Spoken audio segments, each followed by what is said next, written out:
اقبال کی فکر کا کمال ہے کہ اقبال اپنے زمانے سے نکل کر کسی اور زمانے میں بات کر لیتا ہے۔ اقبال اپنے زمانے سے نکل کر ایک نظریے کو کسی اور زمانے میں پروجیکٹ کر سکتا ہے۔ اقبال اپنے زمانے سے نکل کر اس زمانے سے جس میں اقبال پہ فتوے لگ رہے ہیں کہ اقبال زندیق ہے، اقبال مرتد ہے، اقبال کو پڑھنا نہیں چاہیے، اقبال پہ سارے شریعت کے بڑے بڑے لوگوں نے فتوے لگا دیے، ایون کہ ابوالکلام آزاد بھی فتویٰ لگا دیتے ہیں۔ لیکن کمال آج دیکھیے، اقبال کی فکر اتنی سچی تھی کہ 70 سال بعد آج آپ کو ایک بھی ملا مولوی عالم نہیں ملے گا جو تقریر کرے اور اقبال کے شعر کے بغیر کر سکے۔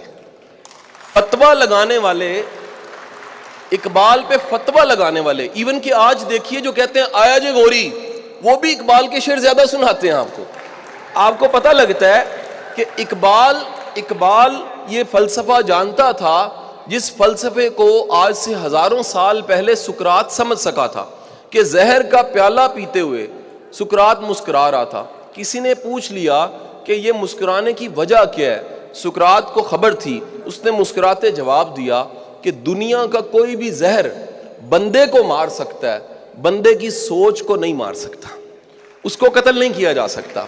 اقبال چلے گئے 1938 میں، لیکن آپ دیکھیے بڑا درخت ہو، بڑا پہاڑ ہو، اس کو دیکھنے کے لیے فاصلہ چاہیے ہوتا ہے۔ آپ کبھی ناران کے کسی پہاڑ کے دامن میں کھڑے ہو کے اس کی بلندی نہیں دیکھ سکتے، آپ کسی بلند درخت کے دامن میں کھڑے ہو کے اس کی بلندی نہیں دیکھ سکتے، آپ کو تھوڑا سا فاصلہ چاہیے ہوتا ہے۔ آج 60-70 سال گزرنے کے بعد پتہ لگتا ہے کہ اقبال کا قد دنیا کے بڑے بڑے فلسفہ کے ماہرین میں ہوتا ہے۔ اقبال اپنی زبان سے کیا کہتے ہیں؟ اقبال کہتے ہیں میں شاعر نہیں ہوں، for your very kind information, وہ کہتے نہیں میں شاعر نہیں ہوں، مجھے اپنی بات کہنے کے لیے جس میڈیم کا سہارا تھا وہ پوئٹری تھی، وہ شاعری تھی۔ یعنی میرے پاس اگر میڈیم تھا، میں نثر سے کرتا، میں بلاگز لکھتا، میں مضمون لکھتا، میں پیراگراف لکھتا، میں کوٹیشنز لکھتا، تو میرا میسج کنوے نہیں ہونا تھا۔ شعر میں طاقت اتنی بڑی ہوتی ہے کہ شعر اگر ایک شاعر کہہ دے کہ تم میرے پاس ہوتے ہو گویا جب کوئی دوسرا نہیں ہوتا، تو کسی اور زمانے کا بڑا شاعر دیوان لکھنے والا کہتا ہے کہ اس شعر پہ میرے دیوان نثار، میرا یہ شعر آپ کا میں لیتا ہوں، اپنا دیوان دینے کو تیار ہوں۔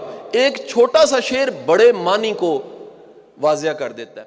آپ کمال دیکھیے کہ اقبال کی اصل زندگی وہ 63 سالہ زندگی نہیں ہے جس کو ہم میئر کرتے ہیں کہ 1906 میں کتاب آپ نے کون سی لکھی تھی، 1913 میں کون سی آئی تھی، 1918 میں کون سی تھی، 1926 میں کون سی تھی، 1936 میں کون سی تھی، 1938 میں اقبال پردہ فرما جاتے ہیں۔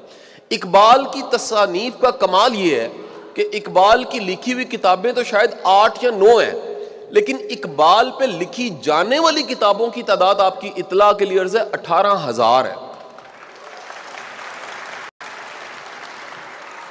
اب آپ کچھ کریں اور اقبال کی فکر اتنا متاثر کرے کہ دنیا کی کلیپنگ رک جائے اور آپ کی بات میں بھی تھوڑی تھوڑی دیر بعد ہوتی رہے، تو پھر کیڑا کہیں اور ہے، یہاں نہیں ہو سکتا۔ حضور والا، آپ یعنی کہ آپ اقبال کے شدائی بھی دیکھ سکتے ہیں، پاگل اور دیوانے بھی دیکھ سکتے ہیں یہاں بیٹھے ہوئے۔ اب حضور والا اقبال کے یہ پاگل اور دیوانے 70 سال کے بعد اتنی خوبصورت سیمیٹری کے ساتھ جب سب کلیپنگ رک جائے تو کلیپنگ کیسے کرتے ہیں؟ یہ اقبال کی فکر کا کمال ہے، اس فکر کے بغیر یہ پاگل پن ممکن نہیں ہو سکتا۔